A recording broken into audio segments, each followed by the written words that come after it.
दिल्ली के कड़कड़दुम्मा कोर्ट के अंदर एक लड़की वकील साहब से मिलने के लिए आती है। लड़की देखने में बहुत ही ज़्यादा खूबसूरत होती है। उसकी उम्र लगभग 25 साल होती है। दोस्तों, वो लड़की 3 महीने तिहाड़ जेल में भी रहकर आती है और अब उसकी तारीखें चल रही होती है। इस वजह से ही वो वकील से मिलने के लिए आती है। उसके ऊपर आरोप होता है कि उसने एक व्यक्ति के ऊपर चाकू से हमला किया है। इस वजह से उसे कोर्ट में आना पड़ रहा है और यहाँ पर उसे तारीखें भुगतनी पड़ रही हैं। वहीं पर एक लड़का और आता है जिसके ऊपर चोरी का इल्जाम होता है। दोस्त जैसे ही उसे देखती है एकदम से उस लड़के के ऊपर भी हमला कर देती है। दोस्तों, उस लड़के का हाथ टूट जाता है, सर में चोट आ जाती है और उसके बाद जो यहाँ पर होता है कभी किसी ने सोचा भी नहीं था।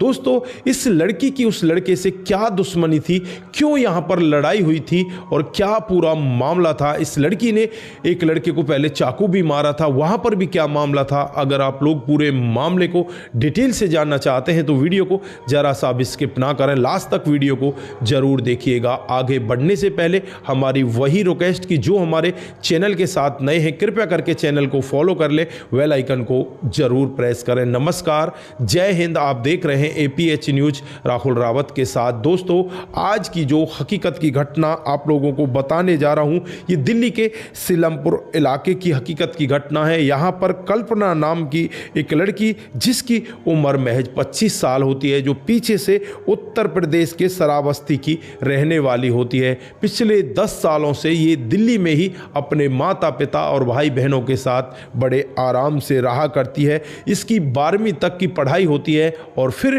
पढ़ाई के बाद ये सादरा में जॉब करने लगती है और घर परिवार के साथ बड़े आराम से मिलजुल कर रहने लगती है। वहीं पर एक अमित नाम का लड़का होता है जो झोला छाप डॉक्टर होता है, उसके साथ इसकी दोस्ती हो जाती है। दोस्ती भी इतनी ज़्यादा गहरी हो जाती है, दोनों एक दूसरे के साथ शादी करने का वादा करते हैं और फिर दोनों शादी से पहले ही बिना कुछ सोचे हुए एक दूसरे के साथ शारीरिक संबंधों में हो जाते हैं। दोस्तों, ये लड़की गर्भवती हो जाती है। गर्भवती होने के बाद ये अमित के ऊपर दबाव बनाने लगती है कि तुम मुझसे अब शादी कर लो, लेकिन अमित यहाँ पर बहाना बनाने लगता है कि अभी मेरे पास पैसा नहीं है, अभी मैं तुमसे शादी नहीं कर सकता। और फिर यहाँ पर इस लड़की को वो दवाई दे देता है, दवाई से उसका गर्भपात हो जाता है। दोस्तों, उसके बाद लड़की यहाँ इससे नाराज रहती है, लेकिन कुछ दिनों के बाद लड़की फिर से इसी के साथ उसी तरह से रहने लगती है और फिर ये इसी तरह के कामकाज को करने लगते हैं। ये लड़की दोबारा से गर्भवती हो जाती है और अब की बार ये लड़की साफ मना कर देती है कि मैं अब इस बच्चे को नहीं गिराऊंगी, मैं तुमसे शादी करूंगी। अमित हालांकि यहाँ इससे मौज ही ले रहा था, इसके साथ वो शादी नहीं करना चाहता और वो फिर एक दिन इस लड़की को अपने पास बुलाता है और इसे कोल्ड ड्रिंक पिलाता है। कोल्ड ड्रिंक में नशे की दवाई दे दी जाती है और उसके बाद यहाँ पर अमित इस लड़की को ऐसी दवाई देता है जिससे कि उसका गर्भपात हो जाए। दोस्तों, अब यहाँ पर इस लड़की का गर्भपात हो जाता है और अमित अब इस लड़की से कहने लगता है कि जो तुम्हारा रोड़ा था बीच का वो अब निकल चुका है, कांटा तुम्हारा निकल चुका है, अब तुम अपने घर रहो, मैं अपने घर रहूं, मैं तुमसे बातें नहीं करना चाहता। लड़की हालांकि बहुत ज़्यादा टूट जाती है, फिर वो करे तो क्या करे, वो कुछ नहीं कर पाती और अपने घर चली जाती है। दोस्तों, कई दिनों का समय इसी तरह से बीत जाता है। लड़की के अंदर इस लड़के से बदला लेने की भावना जागृत हो जाती है और लड़की अपने घर से ही अपने साथ पर्स में एक चाकू लेकर आती है और इस लड़के अमित के पास पहुंच जाती है। जब तक इसके पास मरीज होते हैं तो ये बाहर खड़ी रहती है, जैसे ही मरीज वहां से चले जाते हैं तो ये अंदर चली जाती है और अंदर जाकर अमित से कहने लगती है कि मेरे पेट में दर्द है। दोस्तों, यहां पर अमित कहता है तो किसी और डॉक्टर को जाकर दिखा दो, बहुत सारे डॉक्टर हैं, लेकिन यहां पर वो लड़की यही कहती है कि तुम्हारे होते हुए मैं किसी और को भला क्यों दिखाऊंगी। दोस्तों, अमित को भी लगता है कि शायद इसकी समझ में आ चुका है, अब ये मेरे से दूर ही रहेगी और हम दोनों का फासला रहेगा, चलो मैं इसका इलाज कर देता हूं। अब यहां पर अमित उसे अंदर लेकर जाता है जहां पर उसने पर्दा लगा रखा था, वहां कहता है कि तुम अंदर लेटो, मैं अभी 1 मिनट में आता हूं।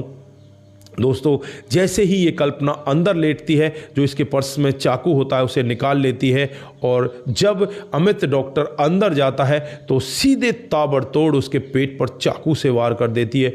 अमित अपने आप को बचाने का यत्न भी करता है, लेकिन चाकू तो उसके पेट में लग चुका था। अब वो वहाँ से भागने लगता है, उसके पीछे ये कल्पना भागने लगती है। लोग बाग इस तरह का जब दृश्य देखते हैं, अमित के पेट में खून निकल रहे हैं, उसने दोनों हाथों से अपने पेट को संभाल रखा है और वो भाग रहा है, पीछे कल्पना भाग रही है, हाथ में चाकू है। लोग बाग उसे पकड़ते हैं और फिर यहाँ पर पुलिस को बुला लिया जाता है। पुलिस मौके पर आती है और इस लड़की से इसका चाकू बरामद कर लिया जाता है और इसे जेल के अंदर बंद करा दिया जाता है। दोस्तों, तिहाड़ जेल के अंदर चली जाती है और यहाँ पर जो घर वाले होते हैं एक उत्तर प्रदेश के ही वकील को करते हैं और उस वकील से यही कहते हैं कि हमारी बेटी को बाहर निकलवा दो। दोस्तों, वो वकील यहाँ पर इस लड़की के लिए केस लड़ता है और इसकी जमानत करा देता है। वकील का नाम होता है हरिवंश, जो उत्तर प्रदेश का ही रहने वाला होता है।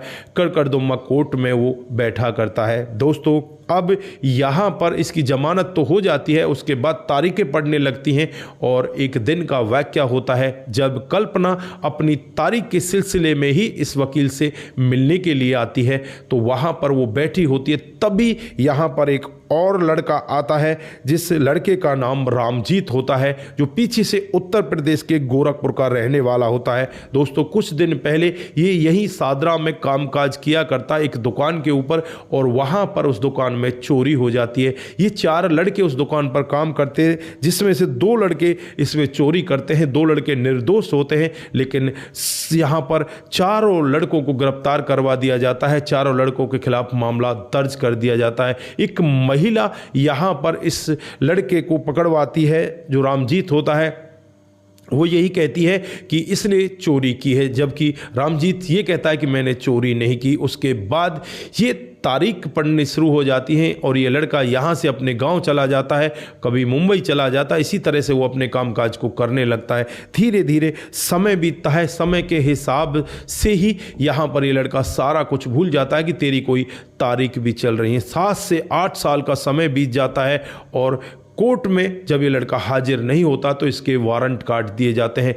यहाँ पर पुलिस को हिदायत दी जाती है कि तुम जल्द से जल्द उस लड़के को ढूंढ कर लाओ और उसे यहाँ लाकर बंद करो। दोस्तों, होता भी कुछ ऐसा ही है, क्योंकि इस लड़के का वहाँ पर एड्रेस वगैरह लिखा हुआ था। इसके गांव में दिल्ली पुलिस पहुँचती है, वहाँ जाकर इस लड़के से यही कहती है कि इतनी तारीख को तुम्हारी तारीख है और तुम्हें वहाँ पर चलना पड़ेगा हमारे साथ में। लेकिन ये लड़का यही कहता है कि मैं अपना वकील करता हूँ और मैं आपसे वहीं आकर मिल लूँगा, आपको टेंशन लेने की ज़रूरत नहीं है। वो लोग भी मान जाते हैं और उसके बाद ये इसी हरिवंश के पास आ जाता है और यहाँ आकर इसे अपने केस के बारे में बताने लगता है।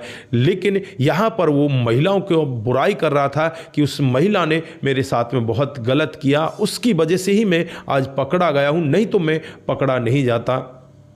दोस्तों, यहाँ पर जो महिला यहाँ पर वो कल्पना बैठी हुई थी, उसको ये सारी बातें बुरी लगने लगती हैं और यहाँ पर कल्पना उससे कहने लगती है तुम महिलाओं के बारे में ऐसा क्यों कह रहे हो। फिर यहाँ पर ये लड़का भी कहता है कि तुम्हें इस बात से क्या मतलब है, मैं तुम्हारे बारे में थोड़ी कह रहा हूँ।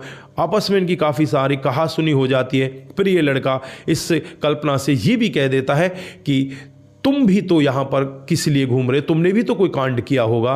दोस्तों, कल्पना को बहुत ही ज़्यादा गुस्सा आता है।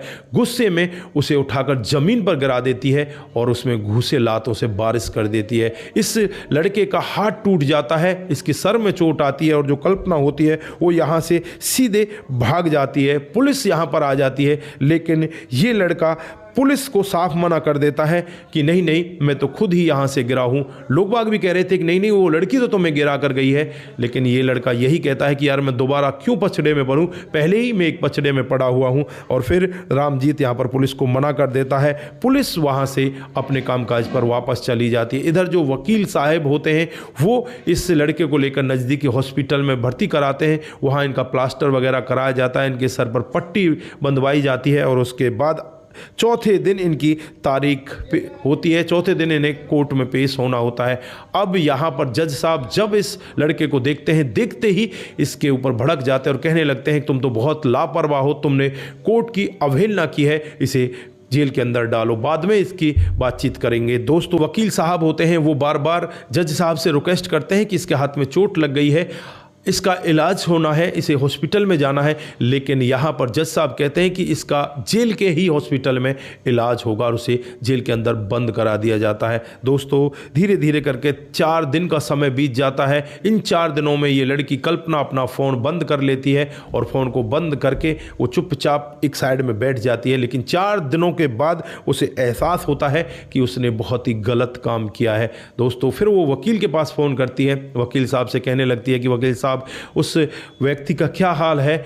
वहां पर वकील साहब कहने लगते हैं कि तुमने उसके साथ ठीक नहीं किया, तुम्हारी क्या ही दुश्मनी थी, वो तो महिलाओं के बारे में कह रहा था, तुम्हें ऐसा नहीं करना चाहिए था। ये कहती है कि मुझसे बहुत बड़ी गलती हो गई, कब है उसकी तारीख, मुझे उससे मिलना है, क्योंकि वकील साहब ने उसे बता दिया था कि वो तो जेल के अंदर बंद है।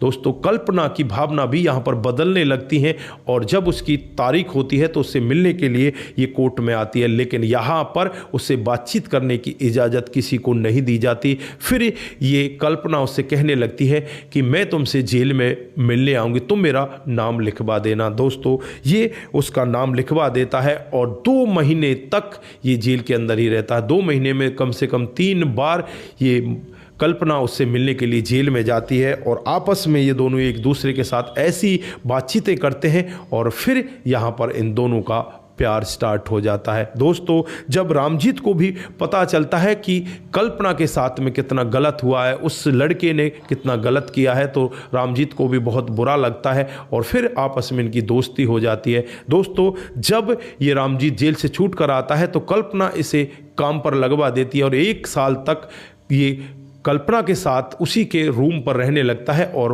वहीं पर ये लोग कामकाज करने लगते हैं। 1 साल बाद दोनों के घर वालों की रजामंदी से इन दोनों की शादी कर दी जाती है और ये बड़े ही धूमधाम से अपने कामकाज को कर रहे हैं। तो दोस्तों ये रही आज की एक छोटी सी कहानी। आप लोगों को कैसी लगी? यहाँ पर आपको ये कहानी हैरत अंगेज भी लग सकती है। आपको लग सकता है कि एक लड़की के साथ में पहले एक डॉक्टर गलत करता है, लेकिन एक लड़की एक लड़के के साथ में कोर्ट के अंदर बहुत ज़्यादा गलत कर जाती है, लेकिन फिर भी वो उसे माफ़ कर देता है और उसके साथ वो जीवन जीने का फैसला ले लेता है। तो दोस्तों इंसान का कितना फ़र्क होता है। एक वो डॉक्टर था जिसने इसका इस्तेमाल किया और उसके बाद इसे छोड़ दिया, लेकिन दूसरी तरफ ये रामजीत है जिसके हाथ को इसने तोड़ दिया, उसके बावजूद भी वो उससे प्यार करने लगा और उसके साथ शादी करके अब अपने जीवन को बिता रहा है। तो दोस्तों आप लोग यहाँ पर क्या कहना चाहते हैं? आपकी जो भी राय है एक बार कमेंट बॉक्स में जरूर दीजिएगा। आज के लिए बस इतना ही, फिर मिलते हैं किसी नए मोड के साथ। तब तक के लिए आप अपना ख्याल रखें, परिवार का ख्याल रखें, सतर्क रहें, सावधान रहें, रिश्तों की अहमियत को जरूर समझें। दोस्तों जिन साथियों ने हमारे पिछले वीडियोज पर कमेंट किए थे उनका नाम हम यहाँ पर बारी बारी से लेने वाले हैं। दोस्तों जो सबसे पहला कमेंट आता है वो सपन देह का आता है, वो नाइस लिखते हैं, आपका बहुत बहुत धन्यवाद। उसके बाद जो दूसरा कमेंट आता है वो शंकर स्वामी जी का आता है, वो लिखते हैं कि आपकी कहानी बहुत ही बेहतर होती है, आपका बहुत बहुत धन्यवाद। पुष्पा श्रीवास्तव जी बहुत ही अच्छी कहानी है, थैंक्स, बहुत बहुत धन्यवाद। उसके बाद दीपक महोर जी नाइस लिखते हैं, बहुत बहुत धन्यवाद। उसके बाद देवेंद्र कुमार शर्मा जी बहुत सुंदर कहानी है, बहुत बहुत धन्यवाद। उसके बाद दीप चंद्रा जायसवाल जी कमेंट करते हैं, नाइस, बहुत बहुत धन्यवाद। उसके बाद रघु रावत जी हमें कमेंट करते हैं, कमल चौहान जी हमें कमेंट करते हैं और उसके बाद मुनमुन श्रीवास्तव जी का भी हमारे साथ कमेंट आता है। आप सभी का दिल की गहराई से बहुत बहुत धन्यवाद। आप सभी लोग इसी तरह से हमारे साथ बने रहें, इसी तरह से अपने कमेंट हमारे साथ में साझा करते रहें। आप सतर्क रहें, सावधान रहें, रिश्तों की अहमियत को जरूर समझें। नमस्कार, जय हिंद, जय भारत।